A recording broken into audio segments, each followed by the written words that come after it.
as someone who's been very vocal about being a Batman fan for pretty much her whole life, can you describe the feeling of putting on the bat suit for the first time? Was it empowering, or emotional, or anything?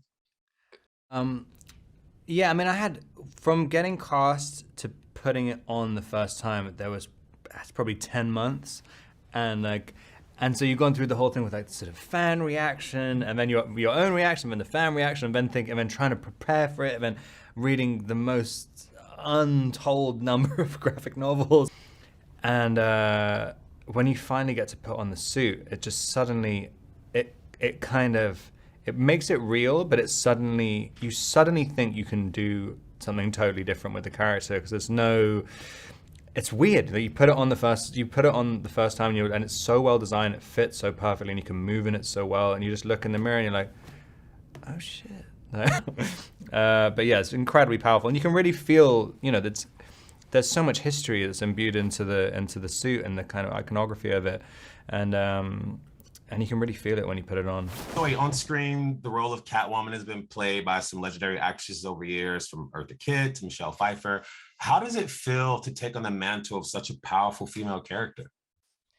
It's scary. It's scary and exciting, I think, because she's so beloved by so many people and all of the different versions of her have been so wonderful. And I think for me, the key was really trying to trust that Matt, chose me for a reason, and I could really let go and be free and try and, make her my own, which is what we love so much about the other versions. Those women, they completely owned the character, and so that's what I tried to do.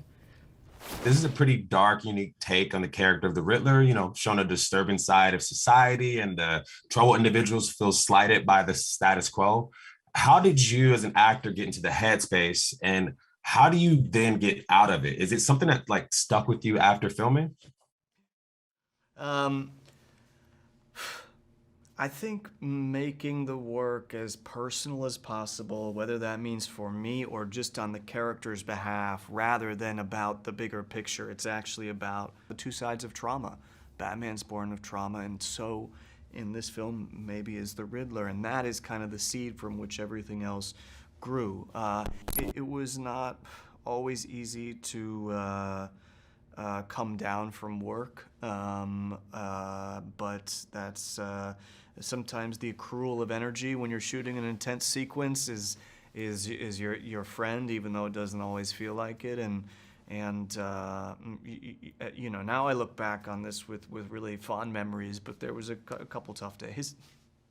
So this performance as the Penguin was truly something like spectacular, so nuanced, and it was just very interesting. And did you work out the characters, like mannerisms, his accent with Matt and the crew, or like how did you bring this specific version of the Penguin to life? I've worked with, thanks man, I've worked over the last 8 or 10 years with an extraordinary dialect coach named Jessica Drake. So I felt like by the time I saw the makeup, I had a foundation.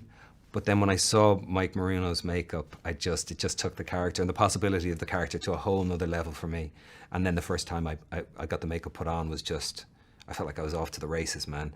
I felt like it was just so much fun to explore the mannerisms and the behaviors came more from seeing Mike Marino's work, because I could see from that visage there was a lot of violence, and it was painful, and it was also there was as violent as the face looked, there was a kind of a sense of sorrow there as well, a little bit, that made it interesting for me. So yeah, I had a lot of people that I leaned into for it.